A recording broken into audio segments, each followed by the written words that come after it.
Hmm?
Eh,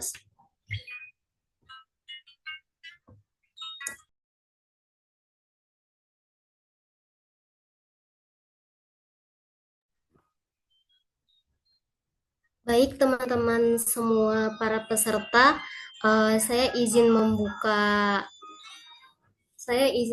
kelas kita pada sore hari ini ya. Sebelumnya, apakah suara saya terdengar? Terdengar, Kak. Ya, baik, terima kasih. Assalamualaikum warahmatullahi wabarakatuh. Ya, sore dah ini. Iya, apa dah biarin. Soalnya tadi baru dia bobo dari jam 3 tuh nggak bisa nggak mau bobo. Taruh bentar bangun, taruh bentar bangun. Ini sore dah sekarang bang. Aduh, Mohon maaf, mungkin atas nama, boleh di-mute-kan dulu mikrofonnya. Baik, Assalamualaikum warahmatullahi wabarakatuh. Selamat sore dan salam sejahtera untuk kita semua. Perkenalkan, saya Indriani Dasrin yang akan memandu jalannya kelas edukasi online kita pada sore hari ini. Terima kasih kepada Bapak atau Ibu serta para peserta yang sudah bergabung dalam kegiatan sore hari ini. Semoga semua dalam keadaan sehat dan semangat untuk belajar bersama. Kelas hari ini mengangkat tema yang sangat penting dan relevan, yaitu langkah cermat atasi bayi sakit. Sebuah topik yang sangat menarik untuk diketahui tentang bagaimana mengambil langkah cermat ketika bayi sakit. Karena kesehatan bayi bukan hanya soal hari ini, tapi juga tentang masa depan generasi yang sehat, kuat, dan cerdas. Hari ini kita akan belajar bersama narasumber yang luar biasa, yaitu Ibu Nur Anissa Fauzia, SST MKM. Beliau merupakan seorang bidan, dosen, konselor menyusui, instruktur senam hamil, dan nifas. Dan tentunya beliau sudah berpengalaman dalam menangani kasus bayi balita sakit.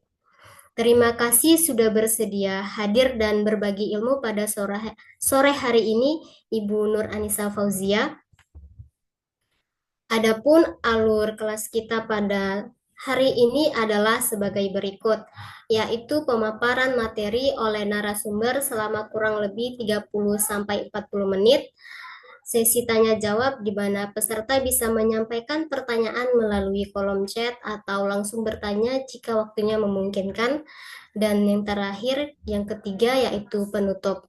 Selama pemaparan materi, peserta dipersilakan untuk mencatat atau menyimpan pertanyaan yang nanti akan dibahas di sesi diskusi. Selanjutnya, mari kita simak bersama materi yang akan disampaikan oleh Ibu Nur Anissa Fauzia, SST MKM. Kepada beliau, kami persilakan waktu dan tempatnya.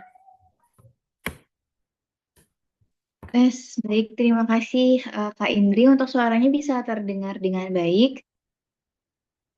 Iya Kak, iya Ibu, terdengar dengan baik. Oke, terima kasih sebelumnya sudah mempersilahkan. Di sini sesuai dengan spoiler yang diinformasikan di grup terkait dengan apa yang mau kita bahas hari ini. Hari ini kita akan membahas terkait dengan langkah cermat atasi bayi sakit. Nah, kenapa ibaratnya kita harus mempelajari hal ini? Karena di caption juga kita informasiin ya bahwa ilmu itu bisa jadi penyelamat saat genting gitu. Jadi kita tahu apakah hal yang dialami oleh bayi itu masih dalam rentang normal atau misalkan memang harus uh, dibawa ke fasilitas kesehatan untuk mendapatkan penanganan yang sesuai gitu. Karena kalau misalkan kita nggak tahu kalau kondisi itu memang sudah kondisi yang bahaya dan telat untuk dibawa, nah itu bisa juga memperburuk keadaan gitu. Jadi menyebabkan komplikasi dan lain sebagainya yang memang tidak diinginkan. Jadi penting sekali kita harus mengetahui apa aja gitu ya hal-hal yang memang itu merupakan tanda bahaya dan bagaimana cara mengatasi atau pertolongan pertamanya dan kemudian kapan sih kita harus ke fasilitas kesehatan. Nah, sebenarnya untuk bayi sakit sendiri itu banyak ya kasus-kasusnya gitu, mulai dari kejang, kemudian juga demam, diare, muntah, dan apa namanya penyakit-penyakit lainnya gitu ya. Dan kalau misalkan dibahas semua itu nggak bisa cukup waktunya. Jadi di sini saya memilih beberapa case yang akan dibahas. Nanti mungkin di lain kesempatan itu bisa kita bahas untuk yang belum dibahas gitu. Jadi nanti diawali saya akan mereview lagi terkait dengan tanda bahaya. Sebelumnya sudah pernah disampaikan sedikit sebelum pada di newborn care.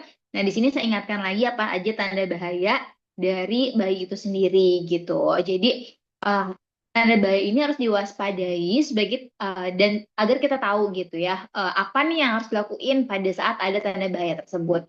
Nanti mungkin ada istilah-istilah bayi baru lahir, kemudian juga bayi gitu ya. Jadi nanti jangan jangan bingung gitu ini bahas bayi baru lahir atau misalkan bahas bayi dan apa sih ibaratnya definisi operasionalnya atau batasannya gitu ya disebut dengan bayi baru lahir atau bayi karena beberapa istilah ini akan digunakan pada kesempatan hari ini di sharing terkait dengan bayi sakit ini gitu. Jadi kenapa dibahas juga terkait dengan tanda bahaya nanti bayi baru lahir karena memang sangat krusial sekali ya untuk batasannya sendiri. Kita sebut bayi baru lahir atau newborn, neonatus gitu ya, itu sampai 28 hari gitu. Jadi itu rentannya untuk neonatus atau bayi baru lahir. Itu kita dari nol, dari memang beneran baru lahir sampai 28 hari. Ini juga sedikit dibahas karena memang banyak ini crucial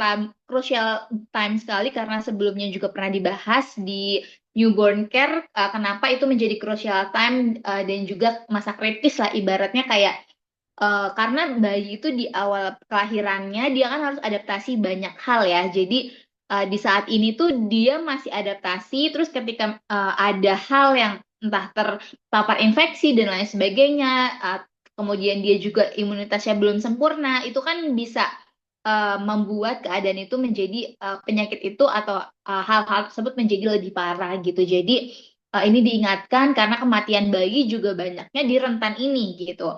Kemudian nanti ada istilah bayi, kalau misalkan bayi ini kita bisa masukkan kalau batasannya itu 0 sampai 1 bulan gitu. Jadi nanti abis bayi ada balita gitu ya, yang balita itu sampai 5 tahun. Jadi memang ada istilah-istilah yang digunakan dalam presentasi ini. Cuma yang lebih sering ada itu di sini ada bayi baru lahir sama bayi, karena memang tadi sengaja dibahas untuk mengingatkan kembali gitu ya. Mungkin ada yang ibu-ibu di sini baru memiliki bayi yang kurang dari 28 hari gitu ya, usianya, karena memang audiens kita juga kan diverse, jadi kita bahas sedikit lagi terkait dengan bayi baru lahir untuk tanda bahayanya dan juga apa yang biasanya terjadi gitu, atau apa hal yang menyerang penyakit yang terkait.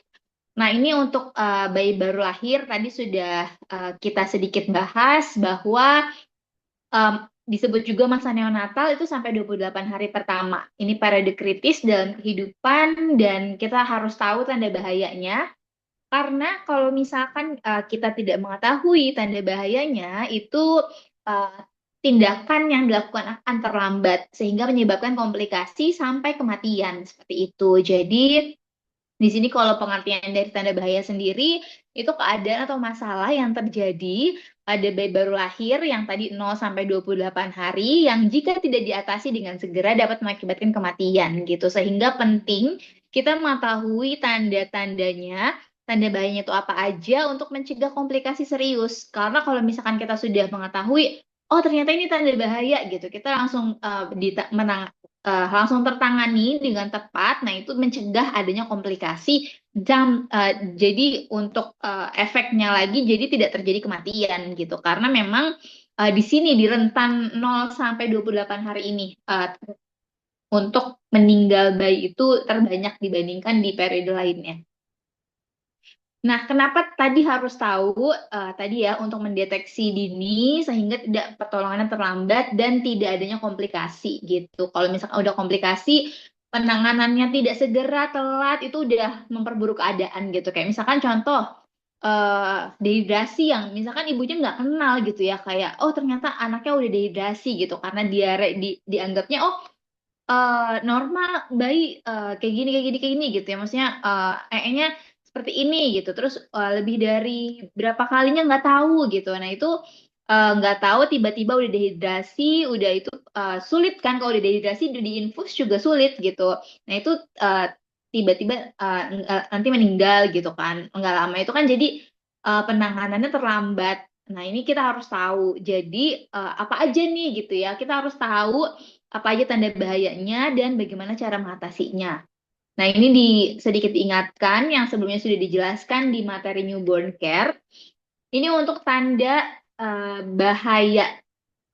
Tanda bahaya ada demam atau panas tinggi. Nanti kita akan beberapa dari tanda bahaya ini akan kita explore lebih banyak. Di antaranya demam atau panas tinggi, ini nanti kita akan bahas banyak. Kemudian juga diare, terus dingin, kejang, terus masalah kulit dan kuning. Jadi ada kan bayi kuning, nanti ada sedikit penjelasan mana yang normal dan mana yang udah nggak normal gitu ya. Terus bayinya juga merasa lemah atau kayak nggak kayak apa gerakannya kurang gitu ya. Jadi kan kita juga bisa mengobservasi gitu. Jadi sebagai orang tua kita harus tahu gitu, dan kita juga harus observasi bayi kita tuh gimana sih biasanya gerakannya aktif atau enggak, mau menyusu atau enggak gitu. Kemudian menangis terus menerus, nah berarti kan bayi memang menangis gitu kan. Tapi kalau misalkan terus menerus berarti ada sesuatu gitu. Terus muntah, sesak nafas, tali pusat kemerahan, sampai dinding perut. Nah, ini kan berlaku untuk yang belum puput ya. Biasanya puput itu kurang lebih di seminggu. Itu biasanya udah copot. Nah, kalau yang udah copot juga ketika misalkan ada kemerahan, nah itu juga harus hati-hati gitu ya. Karena itu merupakan tanda bahaya juga. Terus bayi yang tidak mau menyusu, oh Bu, bayi saya nggak mau nyusu gitu ya. Jadi lemah. Kelihatan kayak kita bayi yang bugar sama bayi yang lemah itu beda gitu, bisa kelihatan. Nah itu bayinya menyusu juga nggak mau, terus tidur aja lemes nih. Itu bukan bayi, memang jam tidurnya panjang gitu ya. Beda sama kita yang dewasa kan, kita hanya butuh tidur 6 sampai 8 jam gitu. Tapi kalau misalkan bayi tidur aja ya emang bayi tidur aja, tapi kalau misalkan dia tidurnya panjang, terus dibangunin dia juga nggak mau nyusu, lemes, nah itu tanda bahaya. Terus juga tinja bayi saat buang air besar itu berwarna pucat. Kita juga harus memperhatikan warna tinja dari bayi tersebut. Ini beberapa tanda bahaya yang harus kita ketahui. Jadi tadi tuh kan ada kita bahas ya, disebutkan demam. Nah, sebenarnya definisi demam yang dikatakan bayi demam itu jika suhunya berapa sih gitu. Nah, suhu yang sudah tidak normal untuk bayi ini berlaku 0 sampai 1 tahun ya. Jadi tadi istilah bayi untuk suhu yang terlalu tinggi itu lebih dari 37,5 atau terlalu rendah kurang dari 36,5 derajat Celcius. Nah, itu ketika ada bayinya demam, sebenarnya itu kan sinyal tubuh ya, ada tubuh ini lagi ngelawan kuman, infeksi, virus dan lain sebagainya. Ada tuh nggak tahu tuh apa gitu. Pokoknya itu adalah sinyal tubuh. Berarti tuh ada hal yang tidak baik-baik saja. Sebenarnya itu tanda. Jadi kita harus mengenali tanda tersebut gitu. Kalau bayinya demam. Terus kejang. Nah, kejang itu banyak penyebabnya. Ada kejang itu yang disebabkan karena demam. Ada juga karena adanya gangguan di sistem sarafnya atau trauma kelahiran atau misalkan kekurangan oksigen atau masalah metabolik. Jadi sebenarnya kejang juga macamnya banyak gitu. Ada yang disebabkan oleh tetanus, ada kejang yang disebabkan karena demam tinggi. Nah, itu berbeda-beda gitu macam-macamnya. Nah, kemudian tanda bahaya lain ada masalah pencernaan. Masalah pencernaan perut kembung. Nah, ini kita juga harus waspada ya kalau misalkan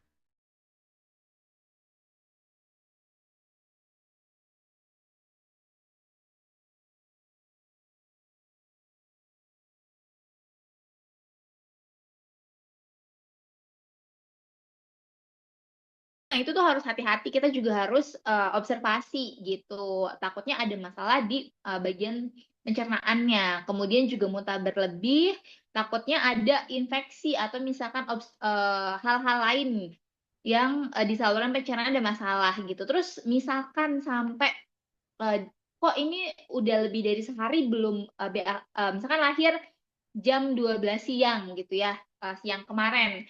Terus sampai jam 12 siang ini si bayinya ternyata belum gitu.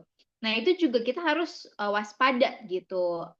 Terus ketika ada diare, ada tinja tadi abnormalnya itu warnanya pucat. Jadi ada masalah pencernaan pada bayi itu bisa mengindikasikan kondisi serius yang memerlukan intervensi medis gitu. Jadi jangan menganggap kalau misalkan ini di sini kan bayinya karena bayi normal itu misalkan lahir jam 12 siang kemarin. Nah, itu tuh setidaknya paling lama tuh dalam 48 jam itu udah gitu. Jadi kalau misalkan belum, nah kita harus hati-hati nih atau misalkan sampai ternyata 48 jam belum buang air besar. Nah, itu kita harus langsung ke fasilitas kesehatan untuk diperiksa lebih lanjut gitu. Terus tanda bahaya lainnya yang tadi ya sudah pernah dimention juga tidak mau menyusu. Nah, itu berarti tuh dia lemah biasanya tuh. Karena tuh ada infeksi, bisa kelemahan otot, mulut, dan wajah. Nah, tanda-tandanya itu dia nggak mau menghisap puting, kesulitan menelan, cepat lelah pada saat menyusu, bayi tampak lemas dan tidak responsif, itu tanda-tandanya dia tidak mau menyusu. Nah, ketidakmampuan bayi untuk menyusu ini merupakan tanda bahaya yang serius gitu. Karena kan kalau misalkan dia nggak mau menyusu, ya dari mana dia nutrisinya atau dia sumber makanannya? Karena kan sumber makanan bayi ya air susu ibu gitu ya. Jadi hati-hati dengan kondisi ini gitu. Jangan dibiarkan. Kalau misalkan tadi bayinya kan sebelumnya pernah disampaikan ya kalau walaupun bayinya tuh tidur ketika memang waktunya menyusu tuh ya dibangunin gitu nggak masalah malah kalau misalkan tidur terus juga nggak baik gitu maksudnya memang harus ada asupan nutrisi untuk si bayinya. Nah, kemudian sesak nafas nah itu kan kalau kita bisa ya observasi sendiri gitu kalau misalkan menghitung dalam 1 menit kan kelihatan ya tarikan nafas gitu nafas si bayi itu kan kelihatan kalau misalkan dia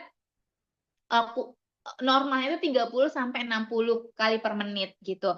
Nah, ini saya akan putarkan gimana sih contohnya gitu ya. Kan kalau misalkan ada retraksi dinding dada, itu tuh dia berarti ada upaya nafas yang berlebih. Nah, itu tuh berarti ada sesuatu. Nah, ini gimana sih maksudnya dari retraksi dinding dada. Ini saya akan putarkan videonya, bisa dilihat. Nah, ini kelihatan ini di sini ada upaya nafas yang berlebih. Ini udah nggak normal ya, kondisi yang memang salah satu tanda bahaya. Jadi normalnya itu kan ya kayak kita nafas kayak nggak kelihatan ya, maksudnya nggak ada upaya khusus gitu untuk bernafas, ya bernafas aja gitu. Tapi ketika misalkan yang seperti ini, dia ada tarikan di dinding dada yang itu kelihatan sekali seperti ini, terus juga ada apa namanya, suara nafas yang itu tidak seharusnya. Nah, itu sudah merupakan tanda bahaya gitu. Nah, itu kita harus mengenali hal-hal yang seperti itu. Kemudian tadi memang bayi itu normal nangis gitu, karena memang itu adalah salah satu komunikasi bayi kan untuk nangis, merintih gitu. Tapi kalau misalkan terus-menerus, ya kita juga harus waspada gitu. Berarti kan dia, apakah dia ada merasakan nyeri tertentu yang menyebabkan dia tuh nangis terus, atau misalkan dia ada kesulitan bernafas sehingga mendapatkan oksigennya itu tidak mencukupi, kemudian juga mungkin ada dia masalah pencernaan atau gangguan lain yang menyebabkan dia itu tidak nyaman atau misalkan nyeri gitu ya. Jadi dia nangis terus atau merintih terus-menerus. Nah, ini juga harus diwaspadai. Nah, kemudian untuk warna kulit tidak normal yang tadi ada kuning. Nah, itu kalau misalkan dia muncul dalam 24 jam pertama, kemudian dia tuh tidak hilang, nah itu juga kita harus langsung ke fasilitas kesehatan gitu. Jadi jangan ditunda dan jangan menganggap, oh bayi emang biasanya kuning gitu. Nah, beda ya, ada kuning yang itu memang normal, ada kuning yang itu tidak normal. Tapi kalau misalkan salah satunya yang tidak normal, ketika muncul dalam 24 jam pertama, nah itu dia udah nggak normal gitu. Terus dia juga warnanya pucat. Kan kalau misalkan warna kulit bayi itu kemerahan ya, kita bisa lihat gitu. Tapi ketika misalkan dia warnanya pucat, nah itu kemungkinan ada anemia atau perdarahan atau adanya gangguan sirkulasi dan hal-hal lainnya. Kemudian juga biru atau cyanosis. Nah, berarti dia kurang kadar oksigennya. Nah, ini kenapa nih kadar oksigennya? Apakah ada penyakit jantung bawaan atau misalkan dia tadi usaha nafasnya susah sehingga oksigen yang didapatkan itu tidak mencukupi sehingga jadi biru. Nah, itu tuh udah nggak normal ya. Nah, ini adanya infeksi tali pusat yang berwarna kemerahan, bau busuk, terdapat nanah. Itu tuh kondisi yang harus dibawa ke fasilitas kesehatan segera. Karena apa? Karena kalau misalkan ini infeksi, dia masuk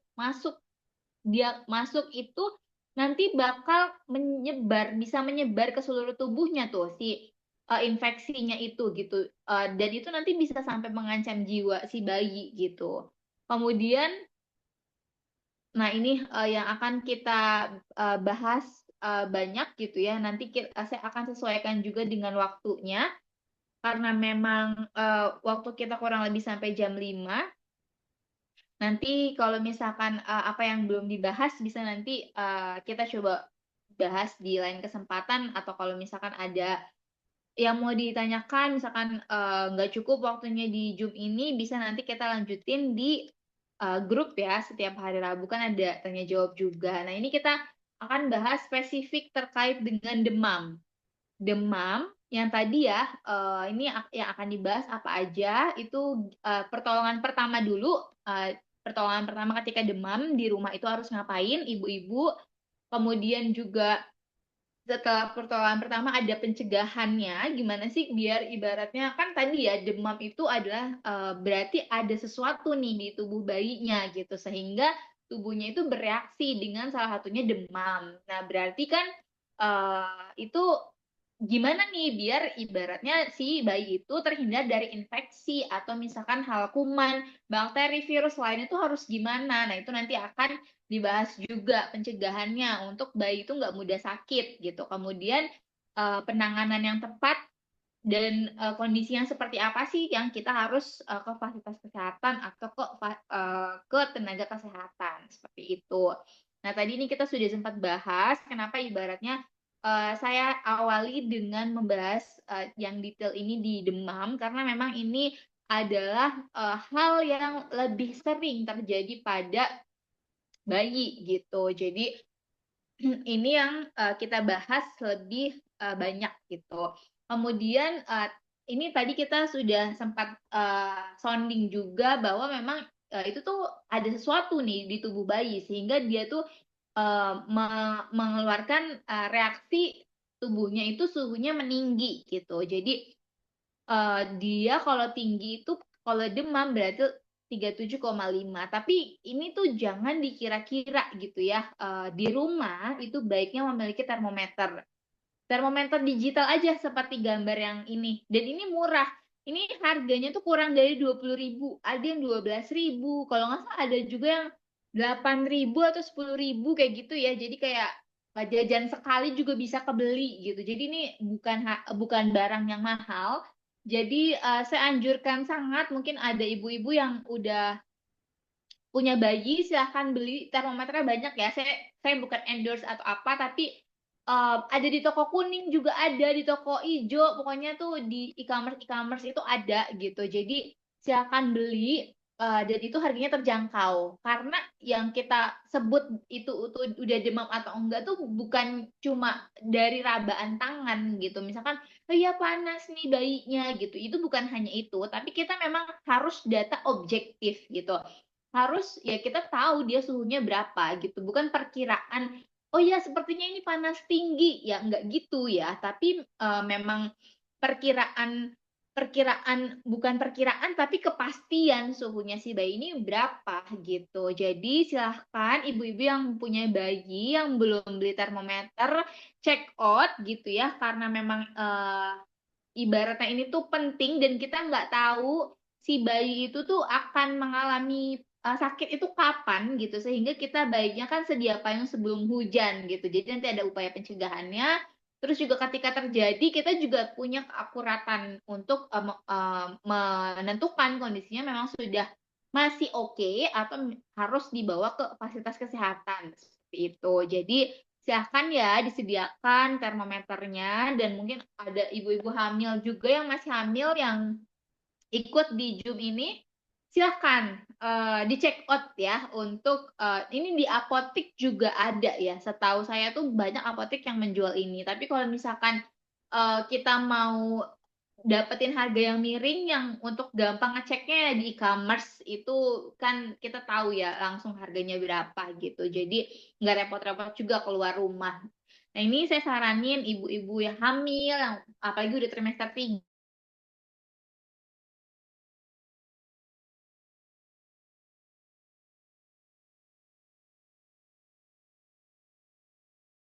bahkan diri kita juga kita harus peduli sama diri kita gitu. Kalau saya memang selalu menyediakan ya termometer ini di rumah gitu sehingga ya tahu ketika misalkan panas itu bukan dikira-kira karena memang sudah exactly berapa.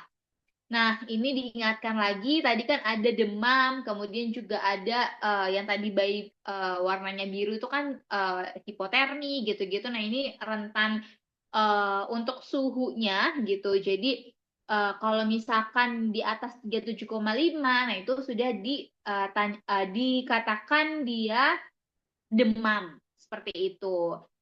Demam itu menandakan infeksi, jadi harus hati-hati. Ada apa nih? Ada infeksi apa di tubuh anaknya gitu. Jadi prinsip penanganan bayi di rumah ketika demam, pastikan kenyamanannya gitu. Jadi jangan terlalu dingin, jangan juga terlalu panas. Jadi memang suhu ruangan juga kita harus kondisikan gitu. Jadi gunakan pakaian yang nyaman dan juga menyerap keringat itu penting gitu karena pakaian juga membuat kenyamanan pada bayi. Ibarat kalau kita aja sih yang udah besar kan bisa ya merasakan atau ketika kita memakai pakaian yang tidak menyerap keringat itu kan gerah banget gitu, nggak enak lah.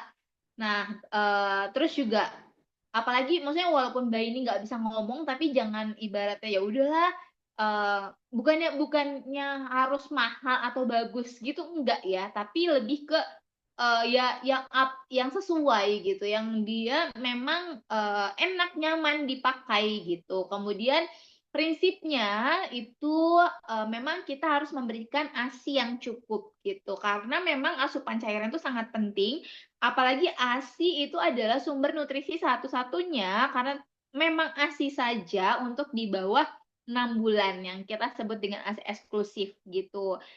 Nah, untuk misalkan bayi yang di atas 6 bulan itu kan udah mulai mapasi tuh. Ya udah bisa tuh dikenalin sama makanan lainnya, dan disesuaikan juga ya untuk teksturnya gitu. Jadi teksturnya juga bertahap gitu. Dan kemudian asupan cairannya tidak hanya ASI lagi kalau sudah mapasi. Jadi dia bisa dapat kuah sayuran, kemudian juga dia bisa minum air jus gitu ya, kemudian dia bisa minum air sopnya dan lain sebagainya, jenis sayuran lain atau sayur bening airnya yang merupakan beberapa sumber nutrisi yang yang bisa kita berikan di bayi yang lebih dari 6 bulan karena sudah mulai mapasi.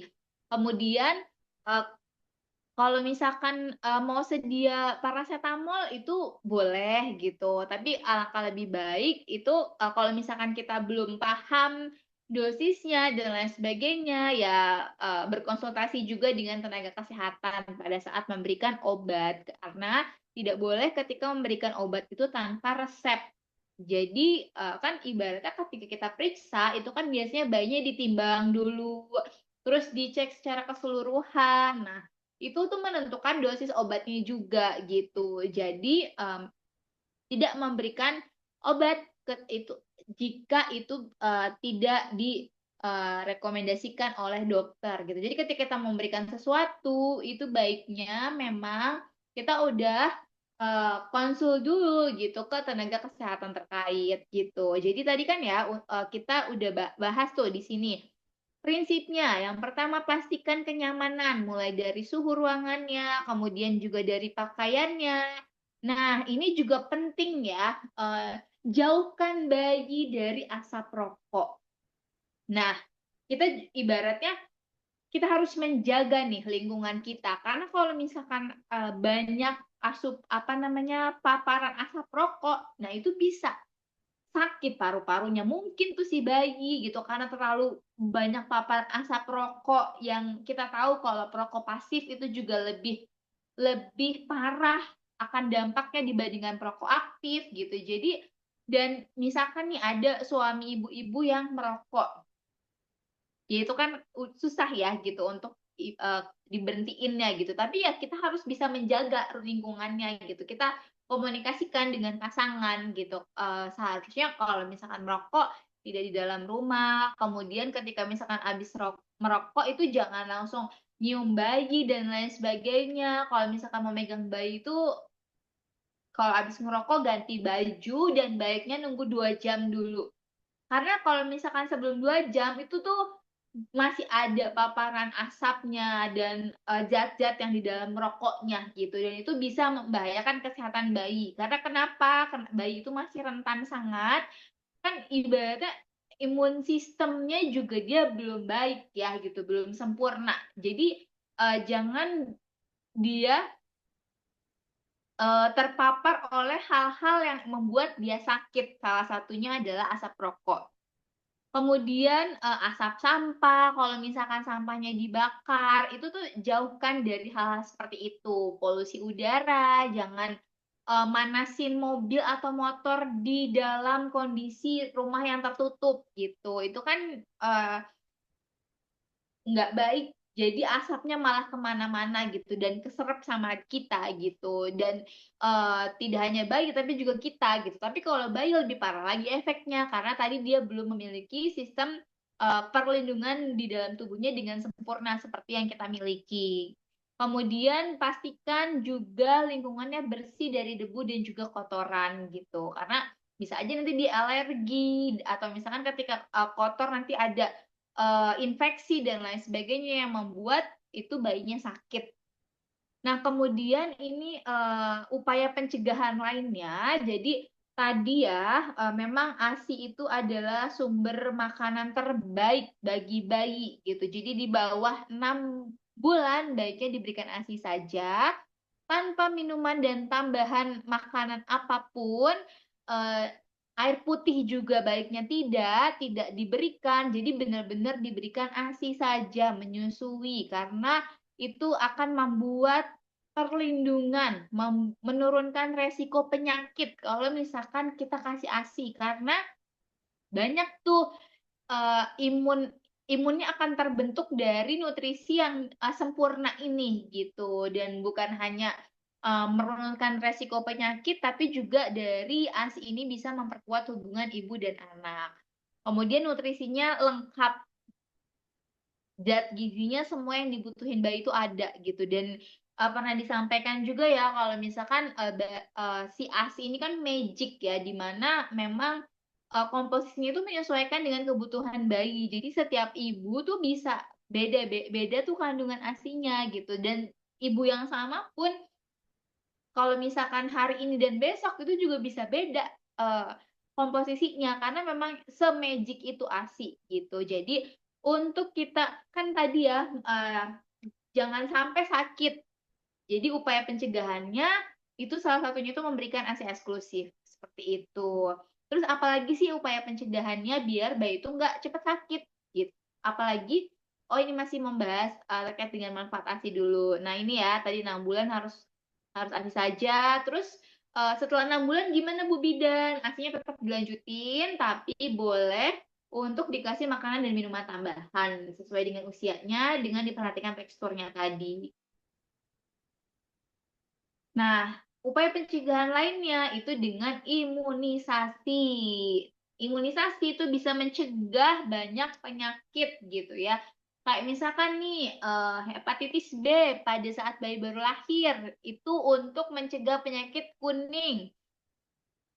Penyakit hati ya, liver itu penyakit kuning bisa dicegah kalau misalkan bayinya pada saat bayi baru lahir itu diberikan bagusnya kurang dari 24 jam gitu untuk keefektifan dari si vaksin ini. Ada vaksin BCG. BCG itu untuk mencegah tuberkulosis, yang kalau misalkan tuberkulosis kan nanti dia menyerang paru-paru. Kalau misalkan sampai dia tidak ditangani dan lain sebagainya itu bisa sampai meningitis, ada radang sabut otak gitu. Jadi pokoknya diimunisasi secara lengkap bayinya, karena dengan imunisasi kita bisa mencegah penyakit-penyakit yang bisa ditimbulkan. Dan imunisasi sesuai dengan waktunya. Kenapa penting? Karena ya terkait dengan keefektifannya tadi gitu. Jadi kayak misalkan HB0 yang tadi untuk mencegah penyakit hati itu harus diberikan paling telat kurang dari 24 jam itu bagusnya ya, segera, dan masih bisa ditolerir 7 hari paling mentok banget gitu.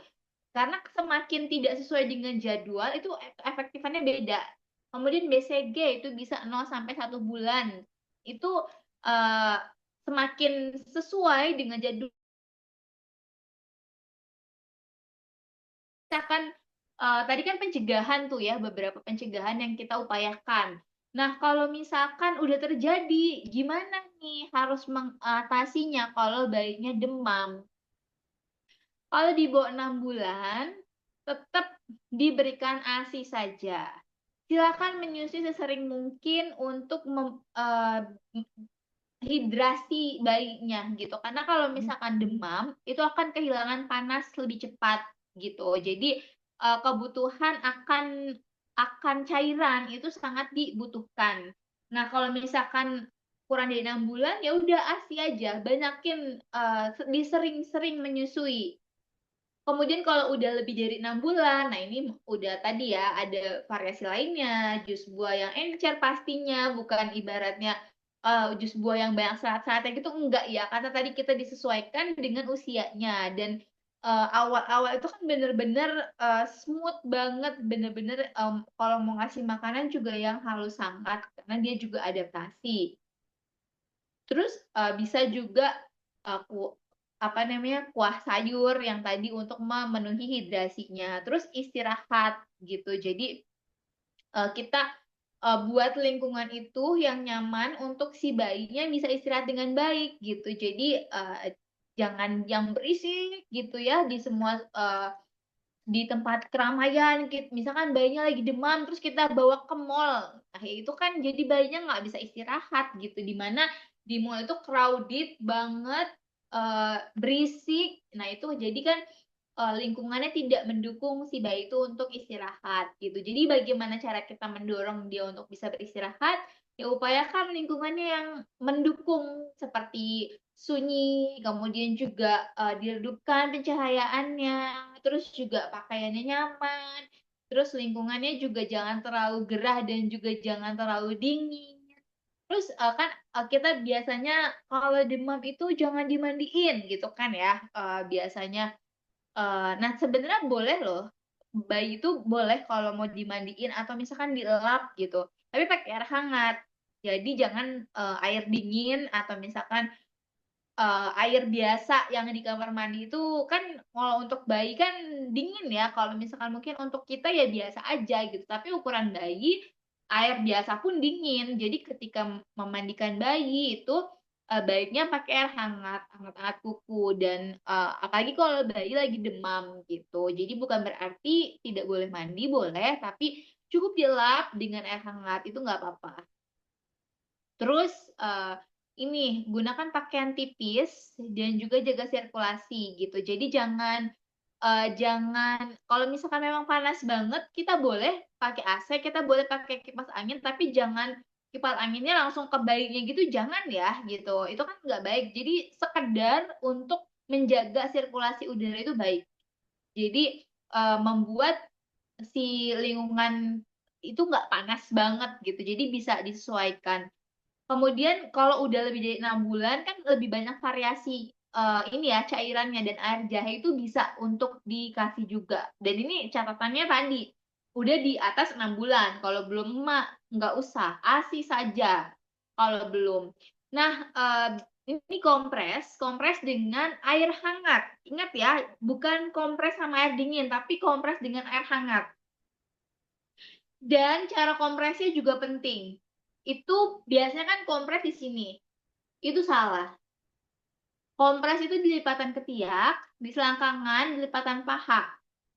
Karena ya ya itu efektifnya kalau misalkan di sini tuh kurang efektif. Nah, ini saya ada sedikit video yang diputarkan gimana sih cara mengompres bayi pada saat demam. Bentar, sepertinya ini ada sedikit masalah, saya putarkan lewat sini. Sorry.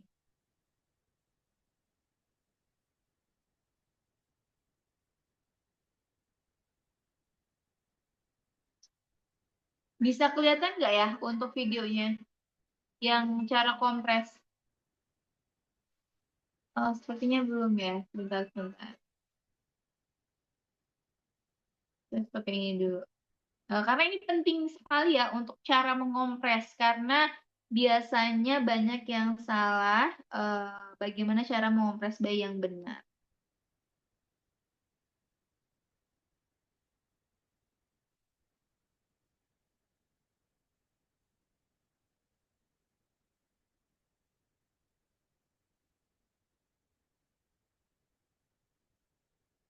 Ulangi. Nah, ini salah ya untuk kompres di atas kepala itu salah. Nah, ini yang benar. Bisa di ketiak, jadi bisa diginiin. Terus di selangkangan, terus di lipatan paha itu bisa. Nah, kompresnya dengan air hangat. Jadi kadang ada yang salah gitu ya, karena lagi panas dikompres sama air dingin. Itu salah. Kompresnya pakai air hangat, bukan air dingin. Saya putar sekali lagi ya.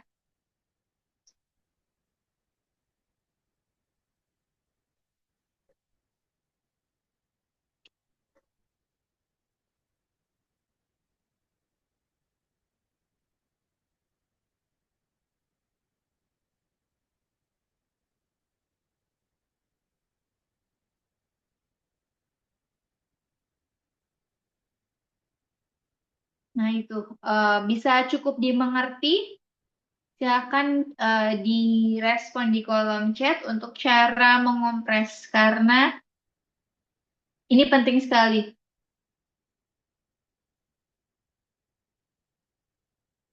Kalau misalkan sudah, saya akan lanjut materi berikutnya.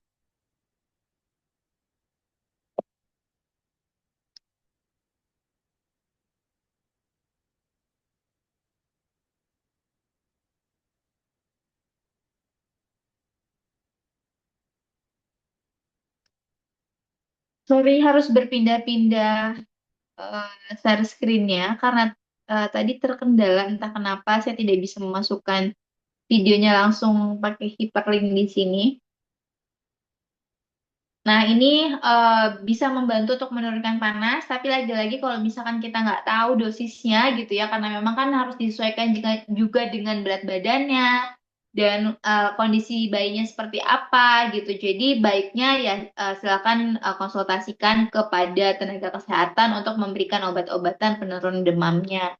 Nah, jika misalkan ada hal ini jangan dibiarkan oh normal dan lain sebagainya ya, karena ini tidak normal. Kalau ada sesak nafas, ada ruam, ada kaku leher, terus juga apalagi sampai kejang gitu. Karena kan kalau bayi kan nggak bisa ngomong gitu kalau dia nyeri kepala. Kalau misalkan kita kan ketika demamnya udah tinggi tuh kerasa ya, sakit kepalanya tuh kerasa gitu. Kalau saya sendiri gitu ketika memang panasnya udah tinggi itu udah kepala tuh udah kayak nggak kuat. Nah, kalau bayi kan nggak bisa ngomong ya, jadi kita harus menganalisa gitu, mengobservasi dari keadaan si bayinya. Nah, ini kalau misalkan demam, kapan sih kita harus ke dokter gitu ya? Ketika bayi itu panas, kapan ke dokternya? Ketika pertama demam, terus kita melakukan hal-hal yang tadi sudah disebutkan, mencoba untuk mengompres, kemudian juga tadi kita sudah menyusui sesering mungkin untuk menjaga ruangan tidak panas dan juga tidak dingin, terus juga tidak menyelimuti bayi, memberikan pakaian yang nyaman dan lain sebagainya. Tapi ternyata panasnya nggak turun-turun, lebih dari udah nggak turun-turun, lebih dari 37,5 terus ketika diukur dengan termometer. Nah, itu baiknya segera dibawa saja, tidak perlu menunggu misalkan kan baru baru baru sehari gitu ya. Ini kita ibaratnya menjaga karena kan tadi ya, oh dia tuh menjaga agar tidak ada komplikasi yang serius kemudian gitu. Karena tadi kalau misalkan demam itu kan dia ada infeksi nih, ada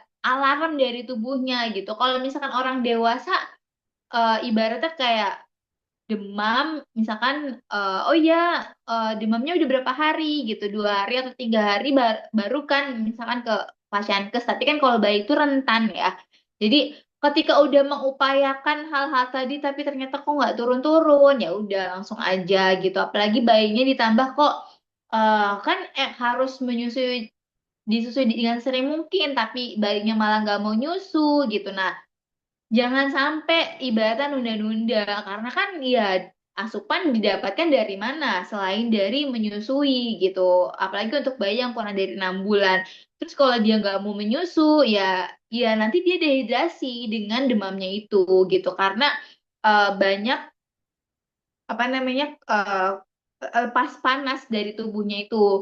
Kemudian nafasnya tidak normal gitu. Tadi kan kita bisa ngitung ya sebenarnya ibu di rumah juga bisa tuh ngitung 1 menit bayinya nih berapa nih nafasnya. Apalagi kalau udah kelihatan belum dihitung udah kelihatan oh ada upaya nafas yang berlebih dengan tadi ada tarikan dinding dada di dadanya ketika nafas. Nah itu udah tanda bahaya gitu. Apalagi kalau misalkan sampai kejang gitu.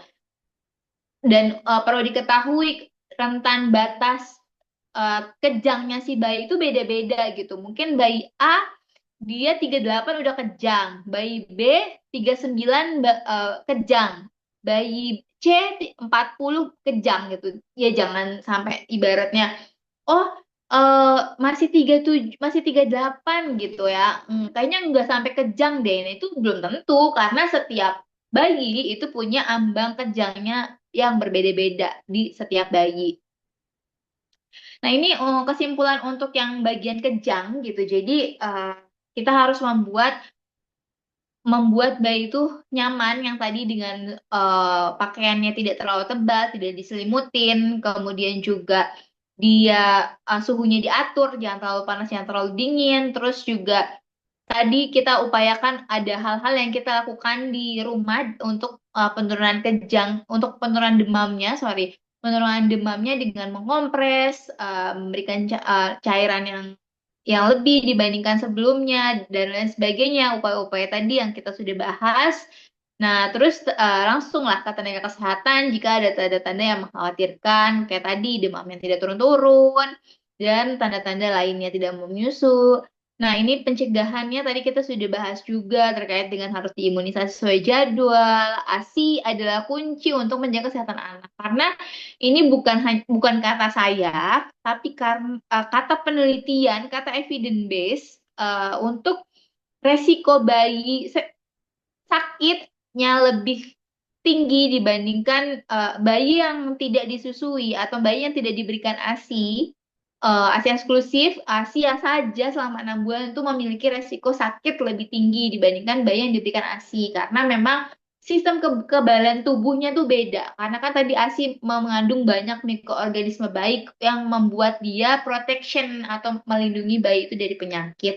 Kayak gitu. Nah, ini sepertinya tidak detail ya saya bahas karena memang waktunya sebentar lagi, tadi sekitar 10 menit lewat ya, jadi nanti mungkin ada tanya jawab, kemudian juga ada sedikit biasa ya, kalau misalkan yang mau belajar lebih intens gitu, misalkan oh bayi saya ruam harus gimana ya, nah itu karena saya juga keterbatasan waktu tidak membahas itu, atau misalkan oh bayi saya kuning, kan ada tadi kuning yang fisiologis sama fisiologis itu masih normal, ada kuning yang tidak normal. Nah kalau yang normal harus gimana, kalau yang tidak normal harus gimana, nah itu saya tidak bahas detail gitu karena memang waktu. Nanti kalau misalkan memang mau request gitu ya, nanti silahkan di kelas yang intens, yang memang kalau yang intens berbayar ya, itu kalau mau request bahas apa gitu, misalkan saya mau kelas intens bahas terkait dengan bayi kuning karena bayi saya kuning, atau misalkan terkait dengan ruam, nah itu bisa diinformasikan aja gitu di kelasnya yang nanti ditawarkan. Terus ini juga saya bahasnya mungkin agak cepet ya karena udah jam 5. Jadi kejang itu disebabkan oleh macam-macam, bukan hanya demam pada bayi. Kalau misalkan infeksi tadi kan karena tetanus juga bisa gitu. Nah, itu kita juga untuk mendeteksi kejangnya itu dari mana, tenaga kesehatan itu sukanya harus menggali gitu. Kayak misalkan melihat tanda-tandanya, menggali juga terkait dengan, makanya kenapa untuk calon pengantin itu harus diimunisasi tetanus toksoid, dan juga pada saat ibu hamil itu diberikan tetanus toksoid itu untuk mencegah tetanus gitu. Tetanus itu salah satu penyebab kejang. Terus juga kenapa harus ngelahirin itu di tenaga kesehatan, bukan di dukun gitu ya. Karena ya kesterilan, kemudian hal-hal lain pencegahan infeksi, itu kan eh, di tenaga kesehatan. Kalau misalkan itu tidak steril dan lain sebagainya, itu bisa menyebabkan infeksi dan bayi itu cepat banget bisa eh, sakit, bisa kejang. Bahkan kalau kejang itu ya nanti ujungnya meninggal ketika tidak ditangani dengan segera gitu. Atau misalkan ada komplikasi yang ditimbulkan. Terus bisa juga dia, jadi intinya banyak penyebab kejang, bukan hanya kejang demam. Di sini saya sedikit bahas kejang demam karena memang ini yang paling sering ada gitu. Jadi biasanya sampai 38 atau lebih itu yang menyebabkan kejang demam ini. Tapi tadi batas batas batas setiap bayi itu beda gitu, dan itu Jadi jangan sampai kita nunggu masih 38 nih suhunya, kayaknya nggak apa-apa gitu ya. Jangan sampai nunggu-nunggu gitu, karena kita nggak pernah tahu batas si bayi ini tuh dia punya batas kejangnya tuh di angka berapa, itu kita nggak tahu gitu. Jadi jangan sampai telat penanganannya. Terus biasanya ini terjadi di 6 bulan sampai 5 tahun. Jadi sampai balita ya, masih mungkin terjadi kejang demam ini. Jadi dia itu biasanya muncul ya karena demam tinggi gitu. Terus karena tadi demam tinggi adanya infeksi, terus ini kita tahu lah ya kalau misalkan kejang itu eh, gimana gitu. Kalau misalkan yang belum tahu bisa nanti ditanyakan. Ini pertolongan pertamanya tetap tenang, karena kalau panik kita tuh blank, nggak bisa ngapa-ngapain. Jadi usahakan tetap tenang, terus amankan anak dari lingkungan yang seperti dekat dengan listrik, barang-barang pecah belah dan lain sebagainya, karena kan dia juga nggak bisa kontrol dirinya sendiri ya ketika kejang gitu. Jadi posisinya miring, dibaringkan. Ini gambar lagi upaya untuk memiringkan bayi, atau misalkan minimal kepalanya jangan sampai nggak miring gitu, karena kalau nggak miring takutnya ada cairan yang keluar dari mulutnya. Kadang cairan misalkan keluar dan nggak dimiringin tuh dia takut menutupi saluran nafas, malah nanti meninggal gitu. Jadi kan kita harus miringin. Jadi ketika ada cairan yang keluar, itu cairannya tuh keluar tidak menutupi jalan nafas seperti itu. Terus jangan sampai diberi minum. Jadi jangan dikasih apa-apa gitu ya, jangan dikasih minum. Kalau kasih minum kan ibaratnya dia juga reaksi tubuhnya itu, si tubuh itu lagi nggak bisa ngontrol dirinya gitu. Jadi jangan, terus juga jangan berusaha kan kalau kejang tuh kayak tangannya atau misalkan macam-macam ya variasinya, ada yang seluruh tubuhnya, ada yang nah itu jangan ibaratnya dipaksa dihentikan, karena malah mengakibatkan entah hal-hal yang tidak diinginkan gitu. Jadi kayak dimiringkan, tetap tenang, terus bayi itu dimiringkan, eh, itu biasanya kejangnya akan reda gitu. Dan kalau misalkan ada bantuan orang lain gitu ya, itu kita bisa untuk rekam juga. Jadi ketika nanti ke fasilitas kesehatan, kita bisa memperlihatkan tadi kejangnya itu seperti apa gitu. Dan kita juga observasi berapa lama. Jadi kita lihat di timer gitu. Misalkan kejang, langsung kita baringkan di lingkungan yang rata, kemudian kita miringkan badannya boleh, atau misalkan pokoknya yang penting itu kepala harus miring. Nah itu terus kita observasi kejangnya seperti apa dan berapa lama, dan jangan menahan atau memberi minum. Setelah itu, karena dikhawatirkan kejang itu akan berulang, baiknya itu ke fasilitas kesehatan gitu. Karena biasanya ada kejang berulang. Ini tadi kalau misalkan ada pakaian yang sekiranya uh, rada mengganggu atau ketat banget, itu bisa kita mengendorkan pakaian juga. Dan inget ya, tadi harus kita tahu kejangnya itu berapa lama. Kalau tadi nih cara-cara mencegah kejang ya, di antara kan tadi karena kejang demam ini disebabkan oleh demam yang tinggi, nah sehingga upaya-upaya tadi penurunan panas itu harus dilakukan gitu. Sebenarnya kalau misalkan kan banyak ya terjadi di kompres di dasi, itu tuh ya bisa-bisa aja, tapi kurang efektif gitu. Jadi akan lebih cepat lagi turunnya ketika kita tuh mengompresnya di ketiak, di lipatan paha, di lipatan di selangkangan gitu. Jadi itu.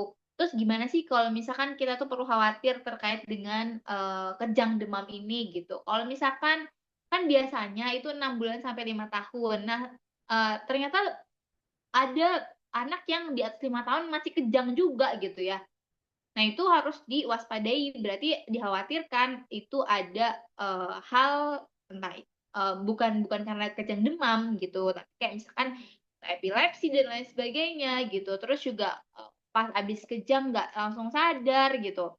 Terus itu kita harus perlu khawatir gitu. Terus juga ketika kayak dipanggil atau responnya itu buruk setelah kejang, takutnya ada saraf-saraf yang terganggu pada saat kejang gitu. Jadi itu hal yang perlu kita observasi, hal yang langsung kita baiknya bawa ke fasilitas kesehatan gitu. Terus misalkan wah ini anak nggak demam tapi kok kejang, nah itu juga harus perlu dikhawatirkan dan segera ke fasilitas kesehatan.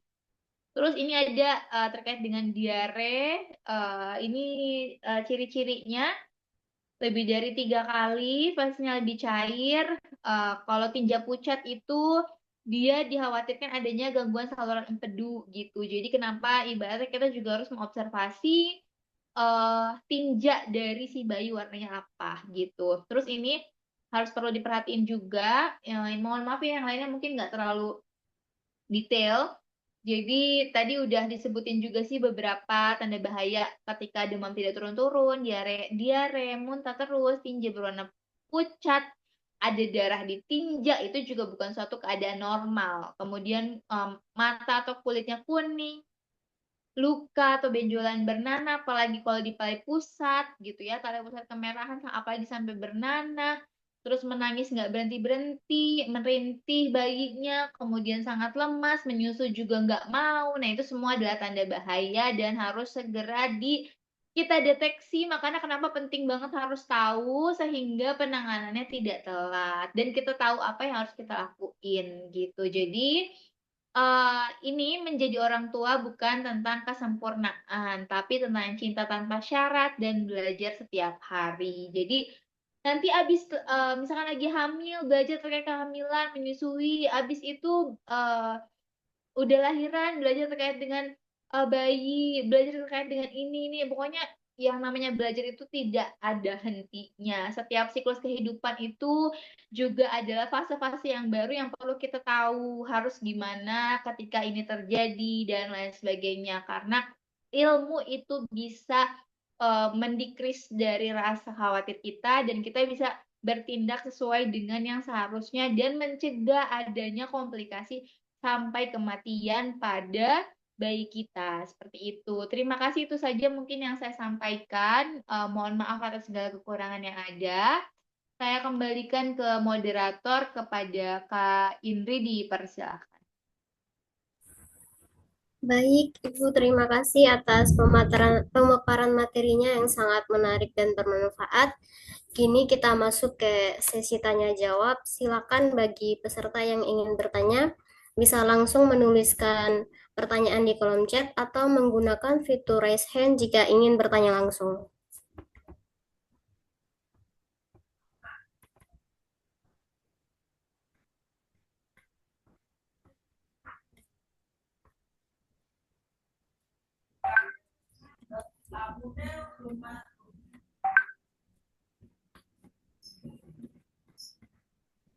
Baik, mungkin kepada para peserta yang ingin bertanya dapat raise hand ataupun menuliskan pertanyaan di kolom chat.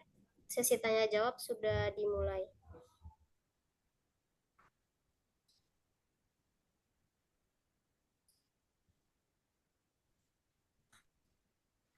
Baik, mungkin sembari menunggu pertanyaan dari para peserta Zoom, ada sedikit informasi yang ingin disampaikan oleh mohon maaf, oleh panitia. Mungkin saya izin share screen terkait informasi yang akan diberikan.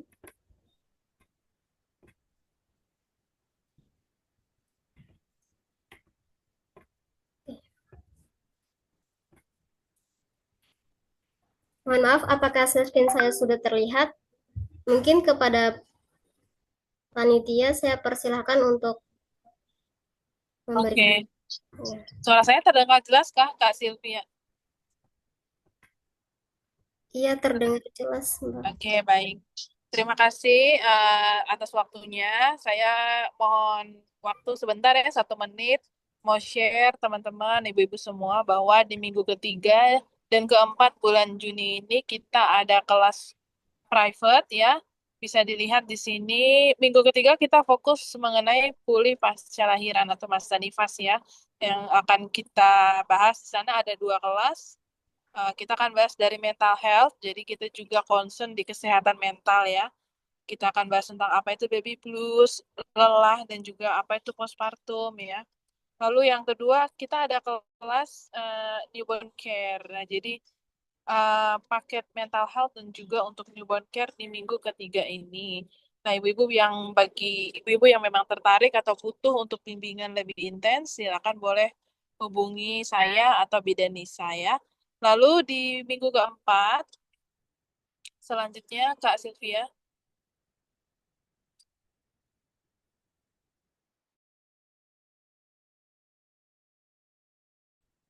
lagi bagi ibu-ibu yang membutuhkan, kita temanya tentang persalinan dengan hypnobirthing.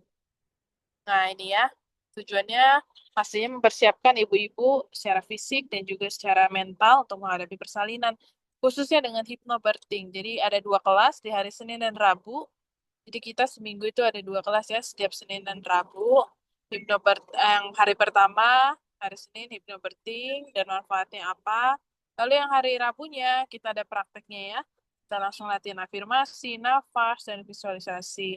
Jadi harapannya di yang kelas minggu keempat ini, ibu-ibu yang trimester 3 itu sudah siap-siap untuk menjelang persalinannya. Nah, sekedar informasi, ibu-ibu sudah banyak ibu-ibu yang ikut kelas kami di trimester 3 dan sekarang sudah masuk ke fase menyusui. Dan rupanya nggak semudah itu. Banyak mengakui bahwa tidak semudah itu memasuki fase menyusui, fase nifas. Banyak yang mentalnya goyah. Oh, di hari-hari pertama, hari kedua, hari ketiga, banyak yang tergiur untuk memberikan support. Nah, oleh karena itu, saya berharap ibu-ibu yang ada di grup ini, di grup WAG, maupun yang ada di Zoom ini, bisa benar-benar mempersiapkan fisik dan mentalnya. Dan kami dengan senang hati mau untuk mendukung, mendorong ibu-ibu supaya dalam proses persalinan, nifas, merawat bayi, menyusui, bisa berjalan dengan baik. Dan harapannya ibu dan bayi dalam keadaan sehat selalu. Itu saja info dari saya. Nanti bagi yang tertarik dan membutuhkan kelas intensif ataupun yang butuh untuk konsultasi bisa langsung japri ke Bidan Nisa atau Bidan Stella saya sendiri ya. Terima kasih banyak atas perhatiannya. Waktu dan layar saya kembalikan kembali ke Kak Sylvia. Terima kasih. Oke, baik, terima kasih atas informasi yang disampaikan. Mungkin kepada para peserta Zoom, jika ada yang ingin bertanya, dipersilakan untuk raise hand ataupun menuliskan pertanyaan di kolom chat.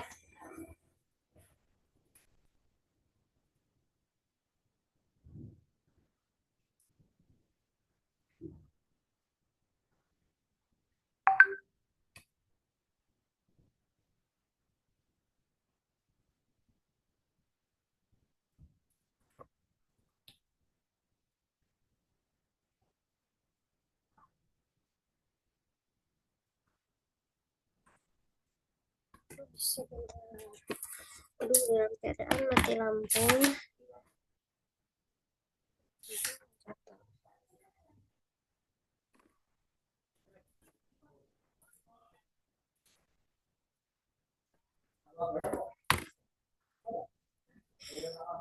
Baik, mungkin jika tidak ada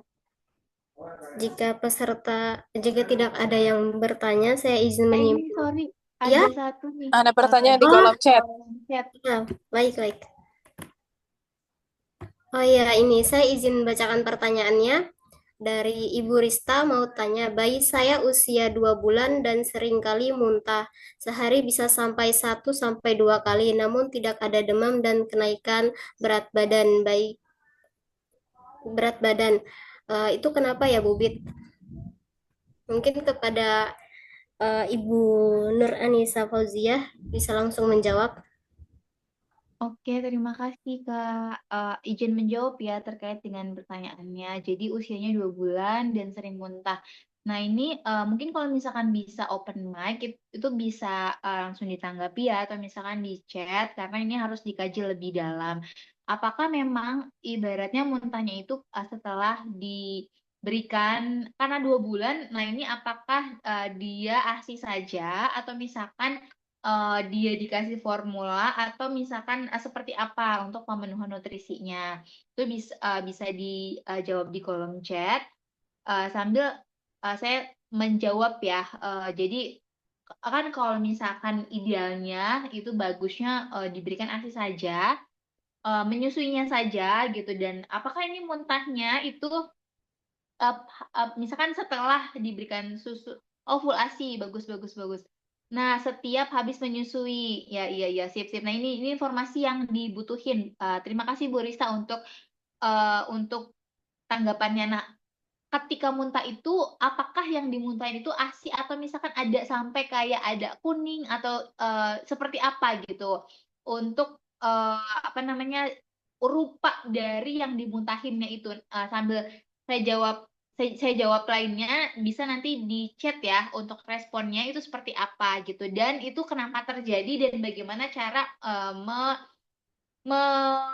mengatasinya gitu. Nah, itu kalau misalkan penyebab muntah itu bisa karena karena kan memang dia tuh, kalau misalkan, oh iya, satu lagi informasi yang dibutuhin, apakah di eh, apa namanya tuh, ditepok-tepok gitu setelah dia menyusui. Jadi bahasanya apa ya? Disendawakan bahasanya. Jadi itu penting sekali untuk menyendawakan bayi setelah menyusui. Karena jika tidak menyendawakan tadi ada dia jadi kan karena namanya tuh refluksnya itu dia sebelum memang dia terserap dengan baik, si ASI-nya itu dia refleks lagi gitu, dikarenakan tadi tidak disendawakan. Iya disendawakan, tapi sering sedang masih menyusui tiba-tiba muntah. Oh, masih menyusui tiba-tiba muntah. Paham paham. Namun tidak ada demam dan kenaikan BB baik. Nah, itu coba dikoreksi dari cara menyusuinya, karena dari cara menyusui juga kalau misalkan tidak tepat itu bisa terjadi gitu. Nah, tapi kalau misalkan dia memang terjadi terus-menerus, apalagi setiap hari gitu ya, apalagi dia sudah disendawakan, terus juga posisi menyusunya sudah benar, nah itu baiknya silahkan untuk periksa gitu. Dikhawatirkan ada yang ibaratnya kita nggak bisa observasi dari luar gitu. Itu jadi coba pertama, langkah awal koreksi dulu untuk cara menyusuinya itu. Kalau misalnya udah disendawakan itu udah bagus banget. Jadi cara menyendawakan kan banyak ya. Ada misalkan ditaruh di sini si bayinya, atau misalkan dimiringin dikit setelah menyusui terus ditepuk-tepuk ini. Itu bisa juga. Terus kalau misalkan kenaikan BB baik itu ya bagus gitu ya. Kalau misalkan memang pertumbuhannya sesuai masih dalam batas normal, itu juga memang harus dipantau terus-menerus. Jadi KMS-nya itu dilihat. Terus selain itu, kalau misalkan selama ini disendawakannya misalkan di samping ditepuk-tepuk, coba diangkat kayak gini biar lebih efektif. Itu bisa. Terus menyusuinya itu apakah ibarat berapa durasinya? Karena kalau misalkan over juga ya, misalkan overfeeding itu juga bisa menyebabkan muntah gitu, muntah. Nah, muntahnya tadi belum dijawab ya, itu apakah hanya ASI yang barusan dikonsumsi saja, atau misalkan ada sampai ke kayak ada kuning-kuning gitu. Jadi kalau misalkan ASI saja itu kan berarti dia memang belum tertelan dengan sempurna, kemudian dia terkeluarkan gitu. Tapi kalau misalkan ada sampai ke kuning-kuning, nah itu kan berarti dari lambungnya dia naik lagi ya gitu. Itu perlu dikhawatirkan gitu. Kalau misalkan sampai ada kuning-kuning yang memang dari lambung. Tapi kalau misalkan ibaratnya dia uh, ASI saja, bener-bener warnanya tuh kayak masih ASI yang baru diberikan. Nah itu kemungkinan ada kembalinya refleks tadi, karena memang belum sebenarnya belum ada pertumbuhan yang belum sempurna ya, karena masih 2 bulan gitu. Tapi kalau misalkan sampai memang terus-menerus seperti itu, ada butir-butir putih seperti lemak ASI. Oh, kalau itu masih lemak ASI berarti nggak, bukan kayak kuning kuning gitu ya. Kalau butir-butir putih berarti masih masih ASI-nya. Ada kuning-kuning juga nggak? Kuning-kuning kayak eh, rada pekat gitu. Mungkin kalau bisa ada belum dijawab lagi ya untuk yang kuning-kuning kayak pekat gitu dia. Dan ini terjadinya setiap hari nggak ya? Kalau lendir ada nggak?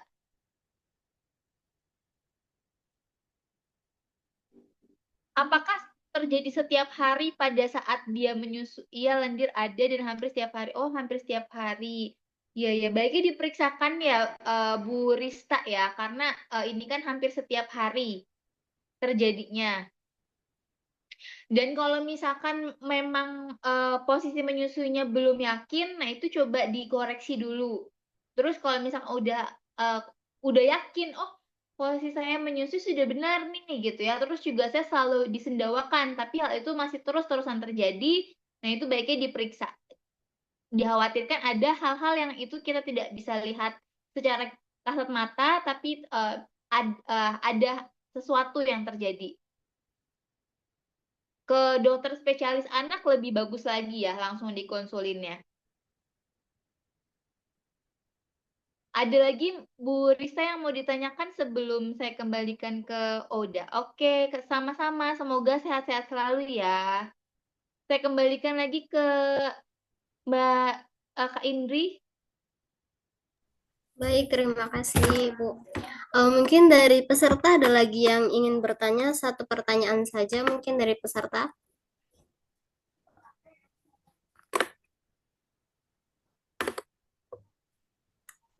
Namun jika tidak ada yang ingin bertanya lagi, mungkin saya izin menyimpulkan hasil diskusi kelas edukasi kita pada sore hari ini, di mana tanda bahaya, di mana tanda gimana? Di mana ada beberapa tanda bahaya bagi bayi baru lahir, diantaranya itu demam tinggi, diare, ya kan, kemudian suhu badan bayi itu dingin, kemudian kejang, kemudian ada lemah, kemudian menangis terus-menerus, muntah, sesak nafas.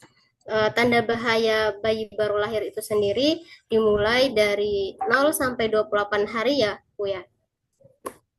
Kemudian untuk apabila tanda bahaya bagi bayi baru lahir ini tidak dapat ditangani dengan benar, akan dapat menyebabkan kematian untuk bayi.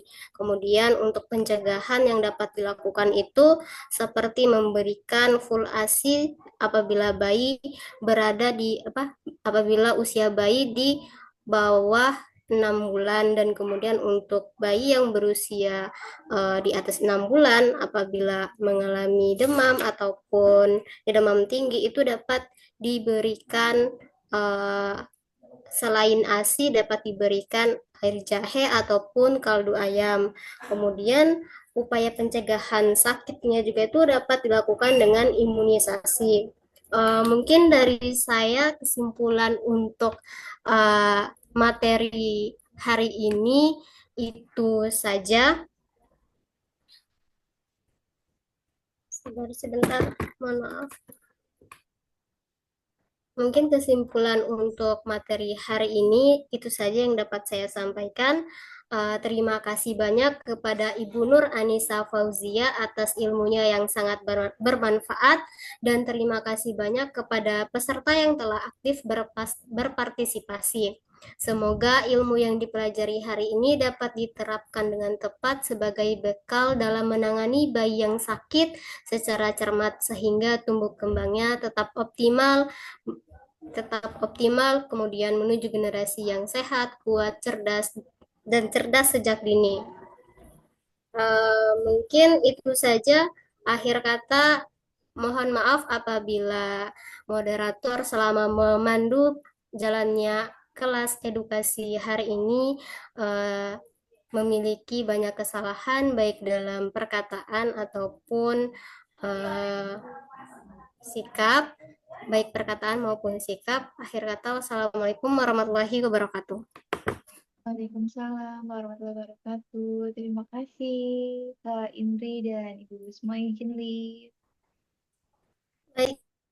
Baik, terima kasih. Boleh live ya peserta lainnya.